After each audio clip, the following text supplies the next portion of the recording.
ছোঁয়া আবিরের বিয়ে হয়ে যায়। ছোঁয়া আবিরের সাথে নিজের শ্বশুর বাড়িতে পাড়ি জমায়। নিবর্ণকে সারা বাড়ি খুঁজে পাওয়া যায় না। এত লোকের ভিড়ে নিবর্ণকে কোথাও খুঁজে পাচ্ছে না নিয়তি। বিয়ে বাড়িতে লোকজন কমে আসছে, অনেক আত্মীয় স্বজন চলে গেছে, ধরতে গেলে আগের মতন হয়ে গেছে। এত কিছু হয়ে গেল, নিবর্ণ কোথায় চলে গেল? নিয়তি হতাশা নিয়ে নিবর্ণের ব্যালকনিতে আসে। ব্যালকনিতে এসে নিয়তির চোখ ছানা বড়া হয়ে যায়। নিবর্ণ ফ্লোরে গুটিসুটি মেরে মেয়ে মানুষের মতন কান্না করে যাচ্ছে। নিবর্ণের কাঁধে হাত রাখতেই নিবর্ণ অবাক দৃষ্টিতে নিয়তির দিকে তাকায়। নিয়তি কিছু বলার আগেই নিবর্ণ নিয়তিকে জড়িয়ে ধরে কান্না শুরু করে। নিয়তি কোনো উপায় না পেয়ে নিবর্ণকে জড়িয়ে ধরে সান্ত্বনা দিতে থাকে। নিয়তি কোমল স্বরে মায়াভরা কণ্ঠে বলে ওঠে, প্লিজ এভাবে ভেঙে পড়বেন না। আপনি ভেঙে পড়লে ছোঁয়া নিজের ওপর সাহস হারিয়ে ফেলবে। অবুঝ শিশুদের মতন করুণ স্বরে বলে ওঠে, ছোঁয়া বাড়িতে আর আসবে না। আমি ছোঁয়াকে খুব ভালোবাসি, আমার একমাত্র বোন। তাকে ছাড়া এই বাড়িটা যেন শূন্য শূন্য লাগছে। নিবর্ণের চোখের জল মুছে দিয়ে বলে, আপনি এসব নিয়ে একদম মন খারাপ করবেন না। ছোঁয়া এই বাড়িতেই থাকবে, ছোঁয়া কোথাও যাবে না। চোখে মুখে আনন্দের উচ্ছ্বাস নিয়ে বলে, তুমি তুমি সত্যি বলছো? ছোঁয়া আমাদের বাড়িতে ফিরে আসবে? নিবর্ণের হাতে হাত রেখে বলে, হ্যাঁ, ছোঁয়া এই বাড়িতেই চলে আসবে। রুমে চলেন, ঘুমাবেন। নিবর্ণ নিয়তিকে জড়িয়ে ধরে ঘুমিয়ে পড়ে। নিয়তি আজও নিজের রুমে চলে যেতে চেয়েছিল, কিন্তু নিবর্ণের একাকিত্ব দেখে নিয়তি বাধ্য মেয়ের মতন থেকে যায়। আধার কেটে আসে দিনের আলো, মুছে যায় গ্লানি, ঝরে যায় ঝরা। সূর্যদেব নিজের কিরণ ছড়িয়ে নতুন দিনের সূচনা করলেন। নিয়তি চোখ মেলে নিজেকে নিবর্ণের বুকে আবিষ্কার করেন। অন্যদিন নিবর্ণ নিয়তির কাছে আসলে তার সাথে ঘটে যাওয়া কাহিনী মনে পড়ে যায়, কিন্তু আজ কেন জানি খুব ভালো লাগছে। নিবর্ণকে ছেড়ে যেতে মনই চাইছে না। এক প্রকার বাধ্য হয়ে নিয়তি চলে আসে। সবার জন্য চা করে নিবর্ণের জন্য চা নিয়ে রুমে আসে। চা রেখে চলে আসতে নিলেই নিয়তির চোখ রসগোল্লার মতন হয়ে যায়। নিবর্ণ স্নান করে খালি গায়ে ওয়াশরুম থেকে বের হয়। চুল থেকে ফোঁটায় ফোঁটায় জল পড়ে যাচ্ছে। নিয়তি অপলক দৃষ্টিতে নিবর্ণের দিকে তাকিয়ে আছে। নিবর্ণ দুষ্টু হাসি দিয়ে বলে, এভাবে তাকিয়ে থাকার কোনো মানে নেই, আমার সমস্ত জড়ি তুমি রয়েছো। নিবর্ণর কথা শুনে নিয়তি লজ্জা পেয়ে যায়। লজ্জা মাখা মুখে বলে ওঠে, আপনার লজ্জা করে না মেয়েদের সামনে খালি গায়ে আসতে? নিয়তির দিকে একটু ঝুঁকে চুল ঝাঁকি দেয় নিবর্ণ, চোখ টিপলো দিয়ে। আমি অন্য কোনো মেয়ের সামনে তো যাইনি, ইভেন আমি কোনো মেয়ের সামনেই যাইনি। নিয়তি অগ্নিদৃষ্টি নিক্ষেপ করে বলে, তাহলে আমি কি আপনার সামনে একটা মেয়ে দাঁড়িয়ে আছি না? নিয়তির কানে ফিসফিস করে বলে, তুমি আমার বিয়ে করা বউ, তোমার সামনে এমনভাবে না আসলে কার সামনে যাব? তোমাকে ইমপ্রেস করার জন্যই তো এমনভাবে আসি। নিবর্ণ নিয়তির কানে এতটাই ফিসফিস করে বলে যে নিয়তি স্ট্যাচু হয়ে যায়। নিয়তি এক ধ্যানে তাকিয়ে আছে। নিয়তির কানে শুধু ভিজে যাচ্ছে কথাগুলো।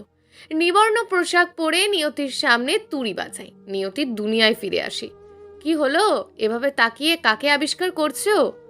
আপনি শার্ট পরে নিয়েছেন তো? একবার আমার দিকে তাকিয়ে দেখো, আমি অনেক আগেই শার্ট পরে বসে আছি, আমার খুব ক্ষুধা লাগছে। খাবার টেবিলে নিবর্ণের সামনে বসে খাবার খাচ্ছে নিয়তি। নিবর্ণ পা দিয়ে নিয়তিকে বিরক্ত করেই যাচ্ছে। নিবর্ণ মুচকি মুচকি হেসে যাচ্ছে। নিয়তি অগ্নি দৃষ্টি বিলে তাকাচ্ছে নিবর্ণের দিকে। খাওয়া শেষ করে নিবর্ণ মনের সুখে নিজের রুমে চলে যায়। নিয়তি কাজ শেষ করে নিবর্ণের মায়ের রুমে আসে। নিবর্ণের মা মুচকি হেসে, নিয়তি দূরে দাঁড়িয়ে আছো কেন, কাছে এসে বসো।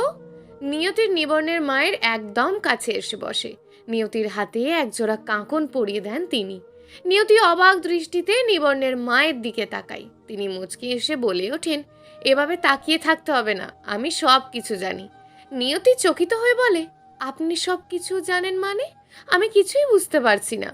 নিয়তির কান মলে দিয়ে বলেন, আমার কাছ থেকে লোকানো হয়েছে কেন? আমাকে পর মনে হয়? আমি অন্যদের মতন? নিয়তি কৌতূহল নিয়ে বলে, মা, আমি কিছুই বুঝতে পারছি না, আপনার কাছ থেকে কি লুকাতে যাব? আমি আপনার কাছ থেকে কিছু লুকাইনি। তুমি তাহলে নিজের মুখে স্বীকার করবে না? ছোঁয়া আমায় সব বলে দিয়েছে মিসেস নিবর্ণ। নিয়তি নিবর্ণের মায়ের কথা শুনে শকড। নিয়তি ভেবেছিল তিনি কিছুই জানেন না, কিন্তু তিনি সব কিছু জেনে বসে আছেন। নিয়তি মাথা নাড়িয়ে সম্মতিটা নিয়ে কেটে পড়ে সেখান থেকে। রুমে এসে দেখে নিবর্ণ বিছানায় হাত পা ছড়িয়ে শুয়ে আছে। নিয়তিকে দেখেও না দেখার ভান করে শুয়ে থাকে। এতে নিয়তির অভিমান আরও হয় বেশি। নিয়তি নিবর্ণের দিকে অগ্নিদৃষ্টি নিক্ষেপ করে বলে, আপনার সাহস কি করে হলো? নিয়তিকে দেখে নিবর্ণ অন্যদিকে ঘুরে শুয়ে পড়ে। এতে নিয়তির রাগ আরও বেড়ে যায়। নিয়তি বিছানায় উঠে নিবর্ণর ওপর চেপে বসে। নিয়তি কর্কশ কণ্ঠে বলে, আপনি এভাবে আমাকে অ্যাভয়েড করছেন? আমি আপনার সাথে কথা বলতে এসেছি। নিবর্ণ মনে মনে বলে ওঠে, খেপে গেছে মনে হয় রে। নিবর্ণ, এখন পালাবি কিভাবে? তোকে আজ নিয়তি টুকরো টুকরো করে ফেলবে। নিয়তি আরও রেগে উঠে বলে, কথা কানে যাচ্ছে না? আমি আপনার সাথে কথা বলছি। নিবর্ণ চোখ ছোট ছোট করে বলে, নিয়তি, তুমি কখন আসলে? তুমি আমার উপর বসে আছো কেন? নিবর্ণর কথা শুনে নিয়তি আরও রেগে যায়। নিবর্ণ শুকনো ঢোক গিলে বলে, তুমি এভাবে অগ্নিমূর্তি ধারণ করে আছো কেন? নিয়তি হাত এগিয়ে দিয়ে সামনে দিয়ে বলে, আমার হাতে মা কাকন পরিয়ে দিয়েছেন। নিবর্ণ মুচকি এসে বলে, তোমাকে খুব সুন্দর মানিয়েছে। কাকন জোড়া তোমার হাতেই শোভা পেয়েছে। আপনি কি জানেন কাকন পরিয়ে দিয়েছেন এই বাড়ির বউ হিসাবে? আমি এই বাড়ির বউ হতে চাই না। নিবর্ণ নিয়তিকে নিচে ফেলে, তুমিই আমার বিয়ে করা বউ, তুমি কেন আমাকে অবহেলা করো? আমি আপনাকে স্বামী হিসাবে মেনে নিতে পারবো না। আমাকে বিছানার সাথে চেপে ধরে আছেন কেন? নিবর্ণ মলিন কণ্ঠে বলে, তুমি কি চাও? তুমি চাও আমি অন্য কাউকে বিয়ে করি, অন্য কাউকে স্ত্রীর মর্যাদা দিই? নিবর্ণের কথাগুলো নিয়তির বুকে তীরের মতন লাগলো। না চাইতেও নিয়তির কপল বেয়ে জল দুফোঁটা গড়িয়ে পড়ল। নিয়তি নিবর্ণের মুখে হাত দিয়ে বলে, আপনি অন্য মেয়ের কাছে যান একবার। যেই পা দিয়ে অন্য মেয়ের কাছে যাবেন সেই পা ভেঙে হাতে ধরিয়ে দেব। নিয়তি চুলে মুখ লুকিয়ে নেশা ভরা কণ্ঠে বলে, তুমি তো আমায় ভালোবাসো না, আমাকে সবসময় ইগনোর করে চলো। ভালোবাসার মানুষকে কাছে নিয়ে আসে, কিন্তু আমার ভালোবাসা আমাকে দূরে ঠেলে দেয়। কথাগুলো নিয়তির কানে ফিসফিস করে বলায় নিয়তি কেঁপে ওঠে। নিবর্ণকে ধাক্কা দিয়ে সরিয়ে দেয়, কিন্তু নিবর্ণ ঘাট টেরালো। পিছন থেকে নিয়তিকে জড়িয়ে ধরে নেশা ভরা কণ্ঠে বলে, আমার প্রশ্নের কোনো উত্তর দিলে না তো? আমি আমার প্রশ্নের উত্তর জানতে চাই। নিবর্ণের ভারী শ্বাস নিয়তির ঘাড়ে পড়ছে। নিয়তির নেশায় হারিয়ে যাচ্ছে। নিবর্ণ এত কাছে এসেছে যে নিয়তি একটু পর পর কেঁপে উঠছে। নিয়তি নিবর্ণের হাত চেপে ধরে বলে, আমার থেকে দূরে সরে যান। আমি কোনো প্রশ্নের উত্তর দিতে রাজি নই। আমার প্রশ্নের উত্তর না পাওয়া অবধি আমি কোথাও যাব না। নিবর্ণের স্পর্শ পেয়ে নিয়তি চোখ বন্ধ করে নিবর্ণের হাত আরও চেপে ধরে। নিয়তির দেহে রক্ত চলাচলের গতি বেড়ে গেছে। শ্বাস ঘন ঘন হয়ে যাচ্ছে, কথা বলার ভাষা হারিয়ে ফেলছে। এমন রোম্যান্টিক অত্যাচারের সাথে নিয়তি মোকাবেলা করতে পারছে না নিবর্ণকে দূরে ঠেলে দিতে। নিয়তি চোখ বুজে নিবর্ণের অত্যাচার সহ্য করে যাচ্ছে। নিয়তি কাঁপা কাঁপা গলায় বলে, আমি আপনাকে ভালোবাসি না, আপনার প্রতি আমার কোনো ইন্টারেস্ট নেই। নিয়তিকে আরও নিজের সাথে চেপে ধরে বলে, তোমার ভালোবাসা আমার লাগবে না, আমি আমার ভালোবাসা দিয়ে তোমাকে রাঙিয়ে দেব। তুমি আমায় ভালোবাসো কিনা সেদিকে আমার কোনো খেয়াল নেই, আমি তোমায় ভালোবাসি, এটাই আমার কাছে বড়। এইবার নিয়তি নিজেকে আর কন্ট্রোল করতে পারল না। নিয়তিও নিবর্ণের নেশায় পা দেয়। নেশার ঘোরে বলে ওঠে, আমিও আপনাকে খুব ভালোবাসি, আপনাকে ভালোবাসি বলেই আপনার প্রতি আমার অধিকার বেশি। নিয়তির কথা শুনে নিবর্ণ খুব খুশি হয়ে যায়। নিবর্ণ উঁচু স্বরে আনন্দের সাথে বলে ওঠে, আমিও তোমায় খুব ভালোবাসি নিয়তি, তোমাকে কখনো ঠকাবো না, আর আমি তোমায় সব সময় পাশে থাকবো। নিয়তি কি বলেছে পরক্ষণেই বুঝতে পেরে লজ্জা পেয়ে রুমে দৌড়ে চলে যায়। নিবর্ণ মুচকি হেসে অফিসের কাজ করতে থাকে। এখন নিজের কাজ নিজেকেই করতে হবে। ছোঁয়া এখন স্বামী সংসার নিয়ে ব্যস্ত। নিয়তি দৌড়ে নিবর্ণের মায়ের রুমে আসে। দেখতে আসে তিনি কি করছেন। নিয়তিকে দেখে তিনি নিজের কাছে ডেকে বসান। নিয়তির হাতে হাত রেখে বলে, আমি তোমাকে কিছু বলতে চাই। নিয়তি অবাক দৃষ্টি মেলে কোনো সংকোচ না করে বলেন, আমি আপনার কথার মর্যাদা দেওয়ার চেষ্টা করব। নিবর্ণের মা দীর্ঘশ্বাস ফেলে নিয়তির হাতে একটা চাবির গোছা তুলে দেন। শোভন কণ্ঠে বলে ওঠেন, আজ থেকে সংসারের দায়িত্ব তোমার হাতে, তুমি নিজের হাতে এই সংসার আগলে রাখবে। নিয়তিকে হুট করেই এত বড় একটা দায়িত্ব দেওয়াতে নিয়তি ভয়ে কাঁচুমাচু করতে থাকে। শুকনো ঢোক গিলে বলে ওঠে, আসলে মা, আমি এসব দায়িত্ব বহন করতে পারবো তো? নিয়তির হাত ধরে আশ্বাস দিয়ে বলে, তুমি সব পারবে।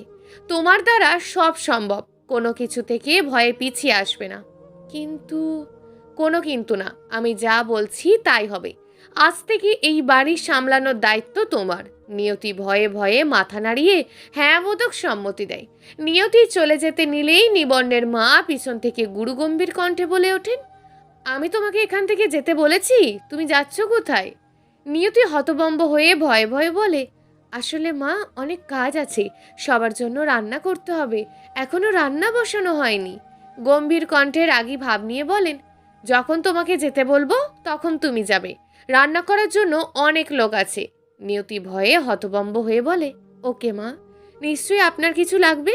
আপনার কি লাগবে আমাকে বলেন, আমি সব করে দিচ্ছি। আমার কিচ্ছু লাগবে না, তবে তোমার কাছ থেকে আমি একটা জিনিস চেয়ে নেব। তুমি কি আমায় সেই জিনিসটা দেবে? আপনি কি চান একবার মুখ ফুটিয়ে বলেন। আপনার জন্য আমি সব কিছু করতে পারি। আমার ঘরে আমি নতুন সদস্য দেখতে চাই। যত তাড়াতাড়ি পারো আমাকে নাতি বা নাতনির মুখ দেখাও। নিয়তি লজ্জা পেয়ে মাথা নিচু করে ফেলে। নিয়তি এমন বিপাকে পড়বে কোনোদিন ভাবতে পারেনি। নিবর্ণের মা নিয়তির মুখ ওপরে তুলে বলেন, এভাবে আমার কাছে লজ্জা পেতে হবে না, আমি নতুন সদস্য দেখতে চাই। নিয়তি মুচকি হেসে কিছু না বলে দৌড়ে চলে আসে। নিয়তির মাথায় শুধু তার শাশুড়ির কথাগুলোই ঘুরপাক খাচ্ছে। আজও নিয়তি নিবর্ণের ঘরে যায়নি। নিয়তি নিজের রুমে বসে বসে গান গেয়ে যাচ্ছে। নিবর্ণ ক্ষেপে নিয়তির রুমে পা বাড়ায়, কিন্তু নিয়তির কণ্ঠে কাকের গান শুনে হেসে ফেলে। নিয়তির পিছন ঘুরে নিবর্ণকে দেখতে পেয়ে তেলে বেগুনে জ্বলে ওঠে। নিয়তি তেড়ে নিবর্ণের কাছে আসে, চোখ পাকিয়ে বলে ওঠে, আপনি হাসেন কেন? আমি ভালো গান গাইতে পারি না বুঝি? নিবর্ণ নিজের হাসি বন্ধ করে অবাক চোখে বলে, তুমি গান গাইছিলে? তোমার কণ্ঠের প্রেমে পড়ে গেলাম। নিবর্ণ আর নিজের হাসি থামিয়ে রাখতে পারল না। নিবর্ণ অট্ট হাসিতে মেতে ওঠে। নিয়তি অগ্নিদৃষ্টি নিক্ষেপ করে বলে, আপনি আমাকে ইনসাল্ট করছেন, আমি আপনাকে ছাড়বো না। নিয়তি তেড়ে নিবর্ণের কাছে আসে। নিবর্ণের পায়ে লাথি দিয়ে চলে যেতে নিলেই নিবর্ণ নিয়তির কোমর ধরে নিজের সাথে মিশিয়ে নেয়। আচমকা এমন ঘটনা ঘটতে পারে নিয়তি বুঝতে পারেনি। নিয়তি তাড়াতাড়ি করে নিজেকে সংযত করে নেয়। নিবর্ণ নিয়তিকে আরও কাছে টেনে নিয়ে আসে। নেশা ভরা কণ্ঠে বলে, তোমার গান আমার কাছে খুব ভালো লেগেছে। নিয়তি কর্কশ কণ্ঠে বলে, আমি কিন্তু এখনই। নিয়তি কিছু বলতে নেবে তার আগেই নিবর্ণ নিয়তিকে জড়িয়ে ধরে। নিয়তি কোনো কিছু বলার ভাষা হারিয়ে ফেলে। নিয়তির সমস্ত শরীর কেঁপে ওঠে। নিয়তিও নিবর্ণকে জড়িয়ে ধরে। নিবর্ণ দুষ্টু হাসি দিয়ে নিয়তিকে কোলে তুলে নেয়। নিয়তি ভয় পেয়ে বলে ওঠে, হ্যাঁ, কি করছেন? আপনি অসুস্থ, প্লিজ আমাকে নামিয়ে দেন। নিবর্ণ ভেংচি কেটে বলে, আমি এতটাও দুর্বল নই, তোমাকে বহন করার মতন যথেষ্ট শক্তি আছে। আপনার ভালো চাইলে আমাকে নিচে নামিয়ে দেন, আমার ভয় লাগছে। ভয়ের কিছু নেই, আমার গলাটা জড়িয়ে ধরো, তাহলেই সব ভয় কেটে যাবে। আপনি কিন্তু। নিয়তি কিছু বলার আগেই নিবর্ণ নিয়তিকে ফেলে দেওয়ার ভয় দেখায়। নিয়তি ভয় পেয়ে নিবর্ণের গলা জড়িয়ে ধরে। নিবর্ণ মুচকি হেসে নিয়তিকে নিয়ে হাঁটা শুরু করে। নিয়তি চোখ বন্ধ করে নিবর্ণর বুকে মাথা রেখেছে। নিবর্ণ নিয়তিকে ছাদে নিয়ে আসে। দোলনায় নিয়তিকে নামিয়ে দেয়। নিয়তি দীর্ঘশ্বাস নিয়ে বলে ওঠে, এত রাতে ছাদে কি করবেন? আমার ভীষণ ঘুম পাচ্ছে, আমি চলে গেলাম। আপনি ছাদে বসে ভূতেদের সাথে কথা বলেন। নিয়তির কোলে মাথা রেখে বলে, তোমার কোলে মাথা রেখে দূর আকাশের চাঁদ দেখতে চাই।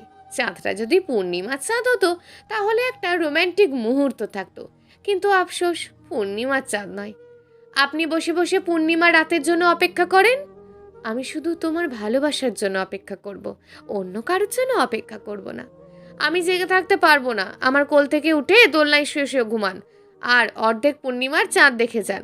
অভিমানী স্বরে নিবর্ণ বলে, না, পারবো না, আমি তোমাকে জড়িয়ে ধরে এভাবেই ঘুমাবো। নিয়তি নিবর্ণকে সুরসুরি দিতে থাকে।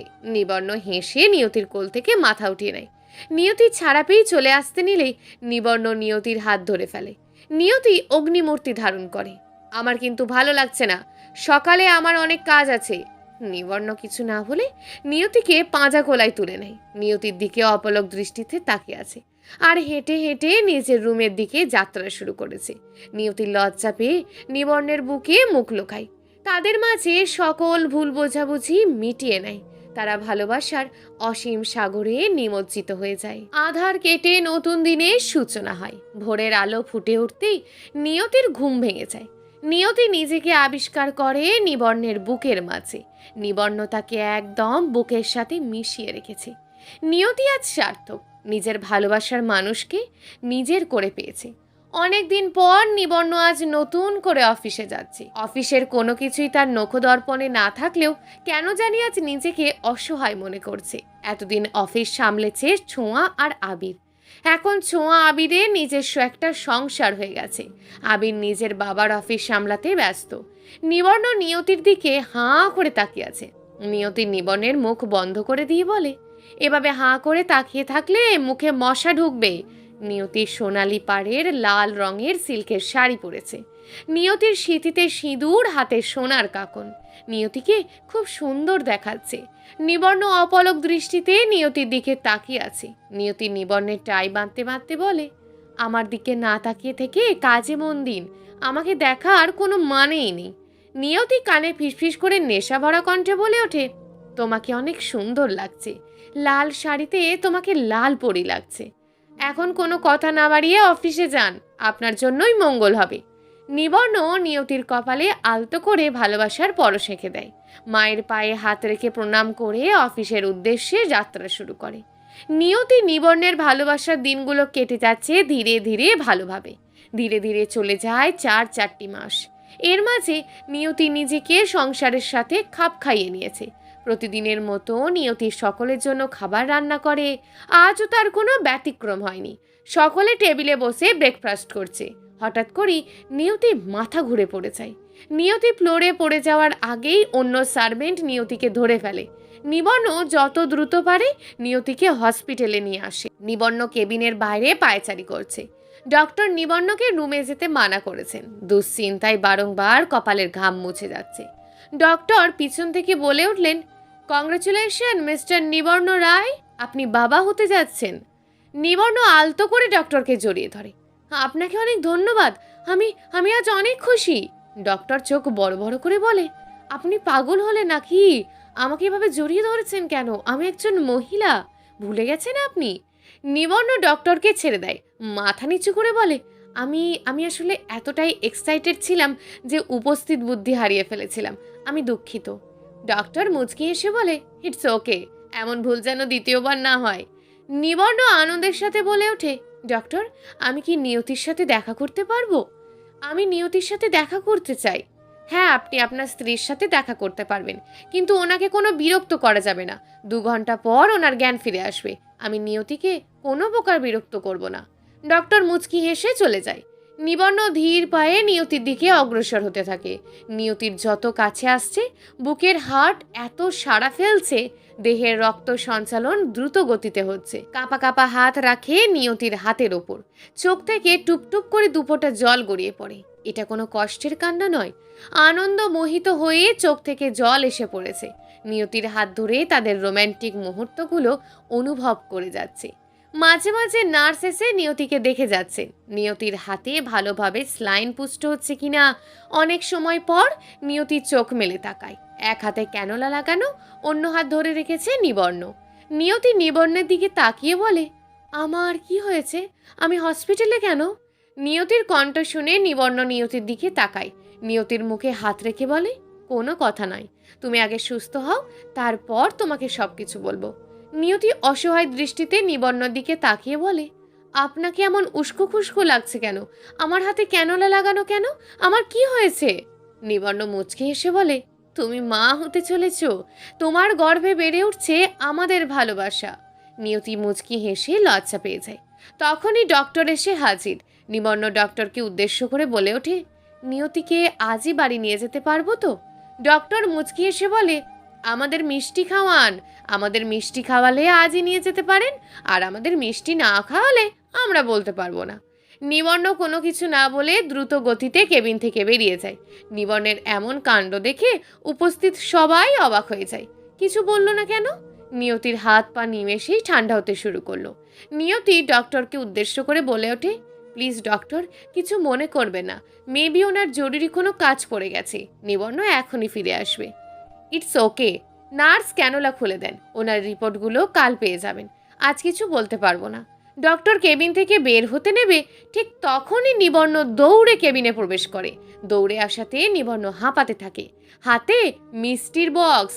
দেখেই বোঝা যাচ্ছে নিবর্ণ হসপিটালের ক্যান্টিন থেকে কিনে এনেছেন। ডক্টরের হাতে মিষ্টির বক্স ধরিয়ে দিয়ে বলেন, ইচ্ছে মতো মিষ্টি খান আর আমাদের ভালোবাসার জন্য আশীর্বাদ করবেন। ডক্টর মুচকি হেসে মিষ্টির বক্স হাতে নিয়ে চলে যান। নিবর্ণ নিয়তিকে অতি সাবধানে বাড়ি নিয়ে আসে। বাড়িতে নতুন অতিথি আসছে, সকলের মুখে হাসি। নিবর্ণ সার্ভেন্টদের বলে দেয় তাদের রুমটা নিচেতে গুছিয়ে দিতে। সিঁড়ি ভাঙতে নিয়তির যেন কোনো কষ্ট না হয়। নিবর্ণ নিয়তিকে পিছন থেকে জড়িয়ে ধরে ঘুমিয়ে আছে। নিয়তির চোখে কোনো ঘুম নেই।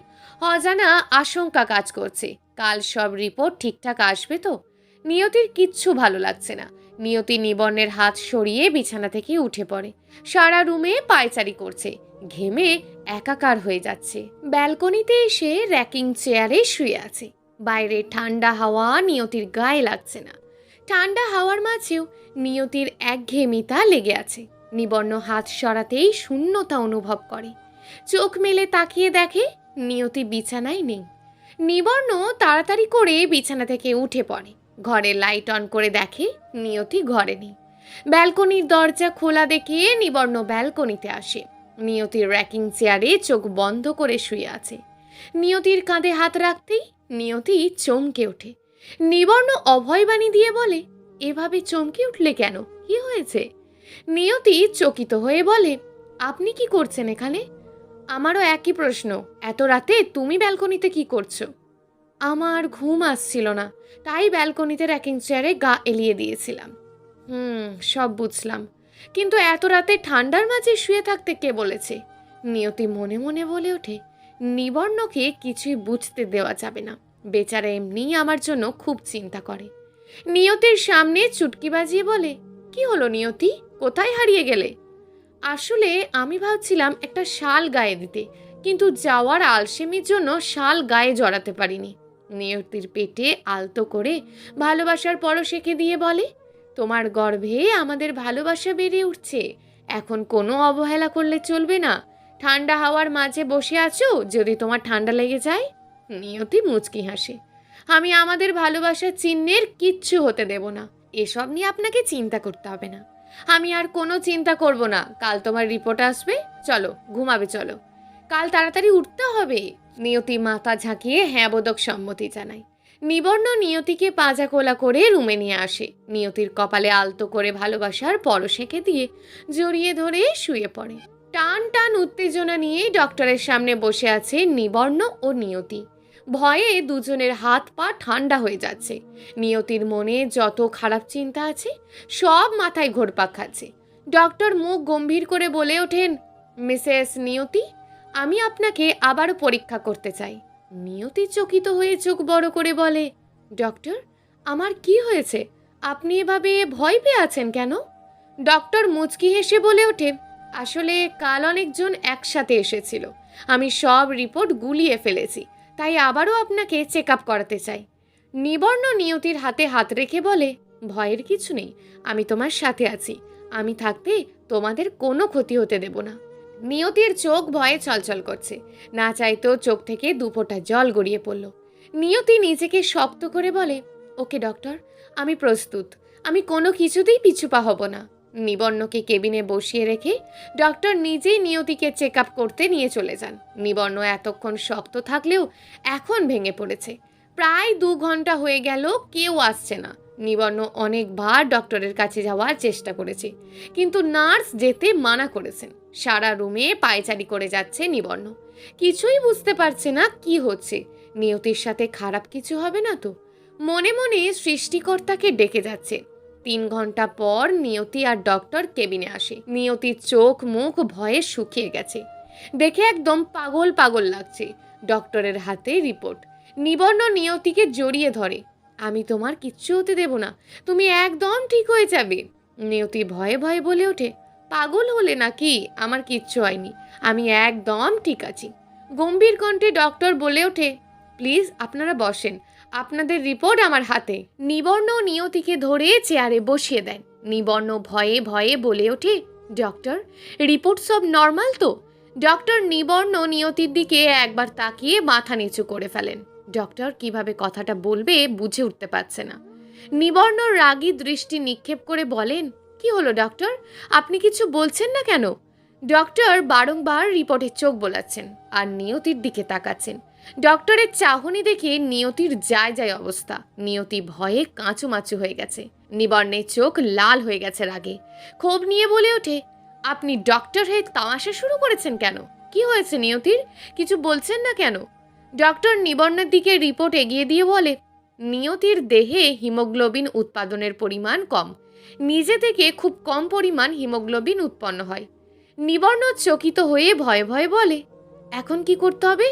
নিয়তিকে হসপিটালে অ্যাডমিট করতে হলে আমি নিয়তিকে হসপিটালে অ্যাডমিট করে দেব। ডক্টর গম্ভীর কণ্ঠে বলে ওঠে, আমার কথা এখনো শেষ হয়নি। আমার কথা শেষ না হলে কথা বলবেন না। নিবর্ণ মাথা নিচু করে, ওকে, আর কোনো কথা বলবো না, আপনি আপনার কথাগুলো শেষ করুন। ডক্টর রিপোর্টগুলো নিবর্ণের দিকে এগিয়ে দেয়। নিয়তির করুণ চাহনি ডক্টরের দিকে। ভয়ে হাত পা ঠান্ডা হয়ে আসছে। ডক্টরের মুখ গুরুগম্ভীর হয়ে আছে। ডক্টর মলিন কণ্ঠে বলে, মিসেস নিয়তি, আপনার লাইফ রিস্ক আছে। আমি চাই আপনি আপনার সন্তানকে অ্যাবর্শন করে নেন। ডক্টরের কথা শুনে নিবর্ণ নিয়তি দুজনই আকাশ থেকে পড়ে। নিয়তি ভাবতে পারেনি এমন কোনো আশঙ্কা। নিয়তির চোখ মুখ শুকিয়ে কাঠ হয়ে গেছে। দুজনেই কথা বলার শক্তি হারিয়ে ফেলেছে। নিবর্ণ ভয়ে ভয়ে বলে ওঠেন, ডক্টর, আপনার কোথাও ভুল হচ্ছে না তো? আপনি ভালো করে রিপোর্টটাগুলো আবার দেখেন। আমি কিচ্ছু ভুল বলিনি। গতকাল নিয়তির রিপোর্ট দেখে আমিও বিশ্বাস করতে পারিনি। সেজন্য আজ নিজে থেকে দাঁড়িয়ে থেকে নিয়তির সবগুলো চেক আপ করিয়েছি। নিবর্ণ ভাঙা ভাঙা কণ্ঠে বলে ওঠে, রিপোর্ট কি এসেছে প্লিজ আমাদের একটু বুঝিয়ে বলুন। ডক্টর দীর্ঘ একটা শ্বাস নিয়ে বলে ওঠেন, নিয়তির দেহে হিমোগ্লোবিনের উৎপন্নের পরিমাণ খুবই কম, যার ফলে প্রয়োজনের তুলনায় কম ব্লাড উৎপন্ন হয়। এমন অবস্থায় আপনার স্ত্রী সন্তান নিলে আপনার স্ত্রী এবং সন্তান উভয়ের জীবন সংকটে আছে। সেজন্য বলবো, আগে আপনার স্ত্রীকে সুস্থ করে তুলুন, তারপর আপনারা সন্তান নেওয়ার কথা চিন্তা করবেন। নিয়তি চিৎকার করে বলে ওঠে, আমি কিছুতেই আমার সন্তানকে হত্যা করতে পারবো না। আমি তাকে এই পৃথিবীতে নিয়ে আসবো। ডক্টর নিয়তির দিকে তাকিয়ে দুজনকেই উদ্দেশ্য করে বলেন, আপনারা বোঝার চেষ্টা করুন। আপনার গর্ভে এখনো সন্তান আসেনি, এখনো ভ্রূণ রয়েছে। এমন অবস্থায় অ্যাবর্শন করলে কিচ্ছু হবে না। নিয়তি ডক্টরের দিকে অগ্নিদৃষ্টি নিক্ষেপ করে বলে, আপনি সব মিথ্যা বলছেন, আমি কিছুই বিশ্বাস করি না। নিয়তি দৌড়ে কেবিন থেকে বেরিয়ে যায়। নিবর্ণ নিয়তির পিছন পিছন দৌড়ে চলে আসে। এক দৌড়ে বাহিরে গাড়ির কাছে আসে। গাড়ির দ্বার খুলে গাড়িতে বসে কান্না শুরু করে দেয়। নিবর্ণ নিয়তির কাঁধে হাত রাখে। নিয়তি কান্না করতে করতে বলে, আমি আমি বাড়ি যাব এখনই। আমি আর 1 মিনিটও লেট করতে চাই না। নিবর্ণ নিয়তির মুখের দিকে তাকিয়ে আর কিছু বলল না। ডক্টরের সাথে আর কিছু না বলে নিয়তিকে বাড়ি নিয়ে চলে আসে। নিয়তি চুপচাপ রুমে এসে দরজা বন্ধ করে দেয়। নিজেকে আর আটকে রাখতে পারল না। পেটে হাত রেখে কান্না করতে থাকে। নিবর্ণ দরজার বাইরে থেকে নিয়তিকে হাঁক দিচ্ছে। নিয়তি কান্না করেই যাচ্ছে। নিবর্ণের কোনো কথা নিয়তির কান অবধি পৌঁছাচ্ছে না।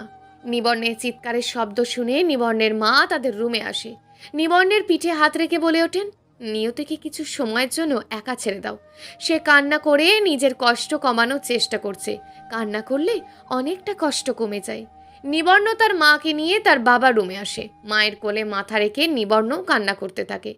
নিবর্ণের মা নিবর্ণের মাথায় হাত বুলিয়ে দিচ্ছে। ছেলের কান্না দেখে মায়ের চোখও ছলছল করছে। চোখ থেকে না চাইতেও অশ্রু গড়িয়ে পড়ছে। কিছু সময় পর নিবর্ণের মা নিবর্ণের দিকে প্রশ্ন ছুড়ে দেন। নিবর্ণের মাথায় বিলি দিয়ে বলেন, কি হয়েছে, তোমরা দুজনেই এভাবে ভেঙে পড়েছো কেন? নিবর্ণ কান্নাজড়িত কণ্ঠে বলে ওঠে, মা, ডক্টর যা বলেছে সব ভুল বলেছে। নিয়তির কিচ্ছু হয়নি, সব রিপোর্ট ভুল এসেছে। অভয়বাণী দিয়ে বলে, কি হয়েছে আমাকে একটু খুলে বলো। আমাদের বাচ্চাকে অ্যাবর্শন করতে বলেছেন। নিয়তি তার সন্তানকে অ্যাবর্শন করাবে না, সে পৃথিবীতে নিয়ে আসতে চায়। অ্যাবর্শনের পিছনে নিশ্চয়ই তো কোনো কারণ আছে। কারণ ছাড়া তো ডক্টর অ্যাবর্শনের কথা বলতে পারতো না। নিয়তির দেহে ব্লাডের পরিমাণ খুব কম। ডক্টর বলেছে এমন অবস্থায় সন্তান নিলে লাইফ রিস্ক আছে। পরবর্তীতে সন্তান নেওয়ার পরামর্শ দিয়েছেন। ডক্টরের কথা মেনে নেওয়াই ভালো।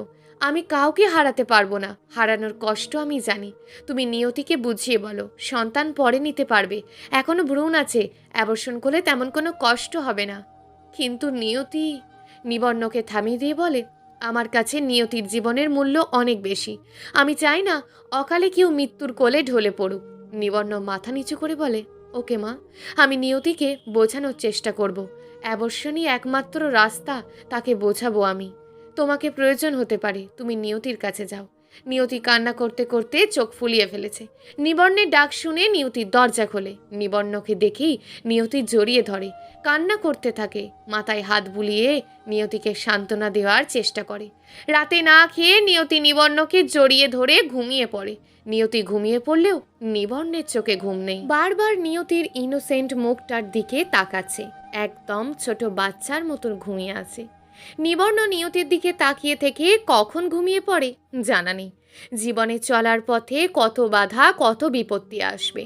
এখন ধীরে ধীরে জীবন চলার পথের বাধা বিপত্তিগুলো জানতে পারছে। মাঝ রাতে নিয়তির ঘুম ভেঙে যায়। নিয়তি ঘুম থেকে উঠে ডক্টরের কথাগুলো কানে বাজতে থাকে। সব সময় এক কথা কানে বাজছে, অ্যাবর্শন। নিয়তি উঠে বসে, পেটে হাত দিয়ে বলে, আমি তোমার কিচ্ছু হতে দেব না। আমি তোমাকে সমস্ত শক্তি দিয়ে বাঁচাবো, তুমি কোনো চিন্তা করো না। ডক্টর ওগুলো টাকার লোভে মিথ্যে কথা বলেছে। নিজেকে নানানভাবে সান্ত্বনা দেওয়ার চেষ্টা করছে। শুকনো কথায় চিড়ে ভেজে না, তেমনি যতই নিজেকে সান্ত্বনা দেওয়ার চেষ্টা করুক না কেন, বারবার অ্যাবর্শনের কথা কানে আসে। নিবর্ণের পায়ের কাছে বসে কান্না করে দেয়। কান্নার শব্দ পেয়ে নিবর্ণের ঘুম ভেঙে যায়। নিবর্ণ ঘুম থেকে উঠে দেখে নিয়তি আবারও কান্না করছে। নিবর্ণ নিয়তির কাছে আসে, নিয়তিকে বিছানায় বসিয়ে বলে ওঠে, তুমি কি চাও? তুমি যা চাইবে তাই হবে, তোমার কথার কোনো অমান্য করব না। কথাগুলো বলার সময় বারবার চোখে জল চলে এসেছিল। নিয়তি নিজের উদরে হাত রেখে বলে, আমি আমার বাচ্চার সাথে কোনো অন্যায় করতে পারবো না। আমি আমার বাচ্চাকে পৃথিবীর আলো দেখাতে চাই। নিয়তির চোখে জল মুছে দিয়ে বলে, তুমি কোনো চিন্তা করো না, তোমাকে এবং আমাদের ভালোবাসাকে কিচ্ছু হতে দেব না। আমি অন্য ডক্টরের কাছে নিয়ে যাব তোমাকে। নিয়তি হতভম্ব হয়ে বলে ওঠে, আমি আর ডক্টরের কাছে যাব না, আমি ডক্টরদের বিশ্বাস করি না।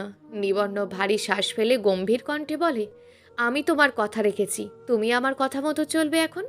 নিয়তি মাথা নাড়িয়ে সম্মতি জানায়। নিয়তির চোখ থেকে আবারও অনবরত অশ্রু গড়িয়ে পড়ছে। নিবর্ণ নিয়তির চোখের জল মুছে দেয়, নিয়তিকে বুকে জড়িয়ে শুয়ে পড়ে। পরের দিন সকালবেলা নিবর্ণ নিয়তি অন্য ডক্টরের কাছে যায়। ডক্টর কিছু বলার আগে নিবর্ণ বলে ওঠে, আমি আগে আপনাকে সব কিছু কথা বলতে চাই। ডক্টর হাসি মুখে বলে ওঠে, কোনো কিছু লুকানোর প্রয়োজন নেই। আপনাদের কথা শুনে খুশি হলাম, অন্যরা তো লজ্জার কারণে বলতেই পারে না। নিবর্ণ মাথা নিচু করে, আমরা চাই আমাদের সন্তানকে পৃথিবীতে আনতে, কিন্তু নিয়তির দেহে হিমোগ্লোবিন উৎপন্ন হয় কম। অ্যাবর্শন ছাড়া এর থেকে মুক্তি পাওয়া নাকি কোনোভাবেই উপায় নেই। ডক্টর নিবর্ণর কথা শুনে কিছুক্ষণ চুপচাপ থেকে বলে ওঠেন, আমি আপনার কাছ থেকে কিছু লুকাতে চাই না। আপনি যে সমস্যার কথা বললেন, সেই সমস্যা থাকলে অ্যাবর্শন করাই ভালো। যদি অ্যাবর্শন না করে বাচ্চাকে পৃথিবীর আলো দেখাতে চান, তাহলে একটা উপায় আছে। নিয়তি আনন্দের সাথে বলে ওঠে, কি উপায় ডক্টর? যত কষ্টই হোক না কেন, আমি সব সহ্য করে নেব। আপনাকে প্রচুর পরিমাণ সবুজ শাকসবজি, ফলমূল খেতে হবে, মেডিসিন রেগুলার খেতে হবে। সব থেকে বড় কথা হলো, নিবর্ণ অতি আগ্রহ নিয়ে বলে উঠল, কি হলো, থেমে গেলেন কেন? আমরাও সব কিছু করতে প্রস্তুত, নিয়তিও ভালো থাকবে তো। আমি মা বাচ্চা দুজনকেই চাই। ডক্টর মলিন কণ্ঠে বলে, আপনার স্ত্রীর বাচ্চা নর্মালে হওয়ার সম্ভাবনা নেই। রিপোর্ট দেখে যা বুঝলাম, অপারেশনের সময় আপনার স্ত্রীর প্রচুর পরিমাণে রক্তক্ষরণ হবে, তখন ওনার জীবন সংকটে পড়তে পারে যদি পর্যাপ্ত পরিমাণ ব্লাড না পাওয়া যায়। নিবর্ণ নিয়তির দিকে তাকিয়ে বলে, আপনাকে ব্লাড নিয়ে কোনো চিন্তা করতে হবে না, আমি ব্লাডের ব্যবস্থা করে নেব। নিয়তিও মনে ভয় নিয়ে মুখে সাহস দেখিয়ে বলে ওঠে, আপনাকে ব্লাড নিয়ে চিন্তা করতে হবে না, আপনি আমার সন্তানকে ভালোভাবে পৃথিবীতে নিয়ে আসেন। সব কিছু সৃষ্টিকর্তার হাতে আমি অর্পণ করলাম। আমি জানি উনি আমাদের সাথে খারাপ কিছু করবেন না। ডক্টর মুচকি এসে বলে, আপনাদের মনে যেন সবসময় এমন সাহস বজায় রাখবেন, দেখবেন সৃষ্টিকর্তা আপনাদের নিরাশ করবেন না। নিয়তিকে উদ্দেশ্য করে বলে, আপনাকে প্রতি মাসে চেক আপ করতে হবে, মেডিসিন মিস দেওয়া কোনোভাবেই চলবে না। আমার কথা মতো সব সময় চলতে হবে। আমি আপনাকে একটা রুটিন করে দেব 24 ঘন্টার। নিয়তি দীর্ঘশ্বাস ফেলে বলে ওঠে, কোনো চিন্তা করতে হবে না, আমি সব সময় আপনার কথা মতো চলবো। আমি আমার সন্তানের গায়ে কোনো প্রকার আঁচ লাগতে দেব না। পৃথিবীতে মা জাতির কোনো তুলনা হয় না। নিজের জীবন নিশ্চিত সংকটে জেনেও সন্তানকে পৃথিবীর আলো দেখাতে ব্যস্ত। পৃথিবীর সকল মা জাতির প্রতি সম্মান ও ভালোবাসা রইল। দেখতে দেখতে বয়ে যায় সময়, এগিয়ে আসতে থাকে হারানোর সুর। নিয়তিকে এখন আগের মতন চলাফেরা করতে দেয় না। নিবর্ণ অফিস যাওয়া বন্ধ করে দিয়েছে। নিয়তির খেয়াল রাখে আর কিছু অফিসের কাজ অনলাইনে করে। গভীর রাতে নিয়তির ঘুম ভেঙে যায়। নিয়তি কিছুতেই ঘুমাতে পারছে না। গর্ভের ভিতর বাচ্চা নাড়াচাড়া করছে, পেটে লাথি দিচ্ছে। নিয়তি সহ্য করতে না পেরে নিবর্ণকে ডাক দেয়। নিবর্ণ ধড়ফড়িয়ে উঠে বসে। নিয়তি পেটে হাত রেখে কান্না করে যাচ্ছে। নিবর্ণ নিয়তিকে ধীরে ধীরে বিছানা থেকে তুলে বসায়। বাচ্চা একটু শান্ত হলে নিবর্ণ বাহিরে যেতে নিলেই নিয়তি তার হাত ধরে ফেলে। নিবর্ণ অবাক চোখে নিয়তির দিকে তাকায়। নিয়তি কান্নাজড়িত কণ্ঠে বলে ওঠে, আমি আপনাকে একটা কথা বলতে চাই। আমার কথা রাখতে হবেই। নিয়তির মুখে হাত রেখে বলে, এখন কোনো কথা না, এখন আমি তোমার জন্য চা নিয়ে আসছি। ঠোঁট উল্টিয়ে বাচ্চাদের মতন করে বলে, আমার এখন খেতে ইচ্ছে করছে না, আমি কিছু ইম্পর্টেন্ট কথা বলতে চাইছি। কথাগুলো পরবর্তীতে বলার সুযোগ নাও পেতে পারি। নিয়তির এমন কথা নিবর্ণের বুকে বিষাক্ত তীরের মতন লেগেছে। নিবর্ণ বুকে চিনচিনে ব্যথা অনুভব করতে থাকে। অজান্তেই চোখ থেকে দুফোঁটা জল গড়িয়ে পড়ে। নিবর্ণ মুচকি এসে বলে, কোনো কথা না, তোমার খুব কষ্ট হচ্ছে, তুমি ঘুমানোর চেষ্টা করো। নিয়তি অসহায় দৃষ্টি নিক্ষেপ করে বলে, কথাগুলো না বলতে পারলে আমার ঘুম আসবে না। কথাগুলো আমাদের ভালোবাসা এবং আমাদের জীবনের সাথে জড়িয়ে আছে। নিবর্ণ মলিন হেসে বলে ওঠে, তোমাকে কোনো চিন্তা করতে হবে না, আমি কালই গাড়ি পাঠিয়ে তোমার মামা মামিকে নিয়ে আসবো। তাদের জন্য তোমার মন খারাপ করছে। নিয়তি চোখ বড় করে বলে ওঠে, আমি মামা মামির কথা বলতে। নিয়তিকে থামিয়ে দিয়ে বলে, আরে লজ্জা কিসের, আমি জানি তুমি তোমার মামা মামিকে খুব মিস করছো। তোমার মামিই তো বলেছেন তারা খুব তাড়াতাড়ি আসবেন। নিয়তি নিবর্ণের কথা নিতে পারছে না। নিয়তি উচ্চস্বরে কান্না শুরু করে দেয়। নিবর্ণ নিয়তির চোখে জল মুছতে নিলেই নিয়তি নিবর্ণের হাত ধরে ফেলে। নিবর্ণের হাত পেটে নিয়ে মায়া ভরা কণ্ঠে বলে ওঠে, আমার কিছু হয়ে গেলে আপনি আমার সন্তানকে কোনোদিন অবহেলা করবেন না, আমাকে কথা দিন। নিয়তির কথাগুলো একদম বুকের মাঝে তীরের মতন লাগলো। নিবর্ণের চোখ ছলছল করছে। নিবর্ণ এক বুক কষ্ট নিয়ে কোনো কথা না বলে মূর্তির ন্যায় বসে আছে। নিয়তি নিবর্ণকে হালকা ধাক্কা দেয়। নিবর্ণ বাস্তব দুনিয়ায় ফিরে আসে। আমার প্রশ্নের কেন উত্তর দিচ্ছ না? আমাকে কথা দাও, আমার সন্তানের কোনো অবহেলা করবে না। নিয়তিকে শক্ত জড়িয়ে ধরে কান্না শুরু করে দেয়। নিবর্ণ কান্না জড়িত কণ্ঠে বলে, আমি তোমার কিচ্ছু হতে দেব না। আমাকে যদি তোমার এবং আমার সন্তানের মাঝে একজনকে বেছে নিতে বলে, আমি তোমাকে বেছে নেব। নিয়তি অগ্নিমূর্তি ধারণ করে, আমি আমার সন্তানের গায়ে একটা ফুলের টোকাও লাগতে দেব না। নিবর্ণ মায়া ভরা কণ্ঠে আটকে আটকে বলে ওঠে, তোমার কিছু হলে আমি কাকে নিয়ে বাঁচবো? তোমাকে ছাড়া আমি বাঁচতে পারবো না। নিবর্ণের মুখে আঙুল দিয়ে বলে, এমন বাজে কথা কখনোই মুখে আনবেন না। আমি না থাকলেও আমার সন্তান আপনার সাথে থাকবে। আমাদের ভালোবাসার জন্য হলেও আপনি বেঁচে থাকবেন। আপনাকে বেঁচে থাকতেই হবে আমাদের ভালোবাসার জন্য। নিয়তিকে আলতো করে জড়িয়ে ধরে, আমি তোমাকে ছাড়া একদম বেঁচে থাকতে পারবো না। তুমি আমার নিঃশ্বাস, তুমি আমার শ্বাস প্রশ্বাসে জড়িয়ে আছো। নিয়তি নিজের চোখে জল মুছে বলে, এভাবে ভেঙে পড়বেন না, আপনি আমার শক্তি। আপনি ভেঙে পড়লে আমিও যে ভেঙে পড়ব। আগে বলো, তুমি আমাকে ছেড়ে কোথাও যাবে না? আমি সব সময় আমাদের ভালোবাসা এবং তোমাকে আগলে রাখবো। নিয়তি নিজের কষ্ট লুকিয়ে রেখে বলে, আমার ভীষণ ঘুম পাচ্ছে, আমি এখন ঘুমাবো। নিবর্ণ নিয়তিকে আলতো করে জড়িয়ে ধরে ঘুমিয়ে পড়ে। পরের দিন রাতের বেলা নিয়তির মামা মামি এসে হাজির। নিয়তি খুব খুশি আজ, মামির সাথে মন খুলে কথা বলছে। মামির কোলে মাথা রেখে নিয়তি শুয়ে আছে। মামি নিয়তিকে রূপকথার বিভিন্ন গল্প শোনাচ্ছেন। গল্প শুনতে শুনতে কখন যে নিয়তি ঘুমিয়ে পড়ে জানা নেই। দেখতে দেখতে চলে আসে সেই দিন। হসপিটালের করিডোরে সবাই বসে আছে। নিয়তিকে রক্ত দেবে তার মামি। মামির রক্তের গ্রুপের সাথে নিয়তির রক্তের গ্রুপের মিল আছে। নিয়তিকে অপারেশন থিয়েটারে নিয়ে যাওয়ার আগে সেখানে উপস্থিত হয় আগুন চৌধুরী। নিয়তির চোখ আকাশ প্রাণে আগুন চৌধুরীকে দেখে। আগুন চৌধুরী সবার উদ্দেশ্যে বলে ওঠে, আমিও নিয়তিকে রক্ত দেব, আমার ব্লাড গ্রুপের সাথে নিয়তির ব্লাড গ্রুপের মিল আছে। আগুন চৌধুরীর কথা শুনে নিবর্ণ নিয়তি দুজনেই চকিত হয়ে যায়। আগুন এসব কিছু কিভাবে জানতে পারল? সকলের এমন অবস্থা দেখে আগুন চৌধুরী বলে ওঠে, নিয়তিকে বিকেল 4টের দিকে অপারেশন থিয়েটারে নিয়ে যাওয়া হবে তো। নিয়তি, তুমি কোনো চিন্তা করবে না, তোমার কিচ্ছু হবে না। নিয়তির মনে ভয় কাজ করছে। নিয়তির একমাত্র উক্তি, সে তার বাচ্চাকে যে কোনো মূল্যে বাঁচাবে। কান্না করেই যাচ্ছে নিয়তি। নিবর্ণকে দেখে মনে হচ্ছে কোনো মানসিক হসপিটাল থেকে পালিয়ে এসেছে। ঢিলে ঢালা পোশাক পরে আছে, চুলগুলো উস্কো খুস্কো। আগুন চৌধুরী তাদের সাহস জুগিয়ে যাচ্ছে। আগুন চৌধুরী নিয়তিকে প্রথম দেখেই ভালোবেসে ফেলে। যেদিন নিয়তিকে তার মনের কথা বলতে যাবে, সেদিন জানতে পারে নিয়তি বিবাহিত। নিয়তির হাজবেন্ড হলো নিবর্ণ, আগুনের ভুলের জন্য যে মৃত্যুর পথে ধাবিত হয়েছিল। ভালোবাসলেই যে পেতে হবে তার তো কোনো কথা নেই, দূর থেকেও ভালোবাসা যায়। ত্যাগের মাঝেও ভালোবাসা নিহিত। আগুন মন থেকে সারা জীবন নিয়তিকে ভালোবেসে যাবে। কিন্তু আগুনের ভালোবাসা হলো একপাক্ষিক ভালোবাসা। আগুন ভেবে নিয়েছে নিয়তির সুখে না থাকতে পারলেও নিয়তির বিপদে সব সময় পাশে থাকবে। সেজন্য আগুন চৌধুরী সবসময় নিয়তির ওপর নজর রাখত। অপারেশন থিয়েটারের সামনে কান্নার রোল পড়ে গেছে। নিয়তির মামা মামি কান্না করেই যাচ্ছে। নিবর্ণের চোখ থেকে অনবরত অশ্রু গড়িয়ে পড়ছে। নিয়তি নিবর্ণের হাত ধরে আছে, ডক্টর তাড়া দিচ্ছে, তবুও কোনো কথা শুনছে না নিয়তি। নিয়তি নিবর্ণের হাত খুব শক্ত করে ধরে আছে। নিয়তি কান্না করতে করতে বলে ওঠে, আমার আমার সন্তানকে কখনো অবহেলা করবেন না, সবসময় ভালোবাসা দিয়ে আগলে রাখবেন। নিবর্ণ অগ্নিদৃষ্টি নিক্ষেপ করে বলে, কোনো কথা বলবে না, তোমার মাথায় বাজে চিন্তা ছাড়া অন্য কিছু আসে না? ভালো কিছুও তো ভাবতে পারো। নিয়তি মলিন হাসি দিয়ে বলে, ভালো ভাবলেই কি হবে? আমি আমার মায়ের কাছে খুব তাড়াতাড়ি ফিরে যেতে পারবো। কোনোদিন মায়ের ভালোবাসা পাইনি, মৃত্যুর পর মায়ের ভালোবাসা পাবো।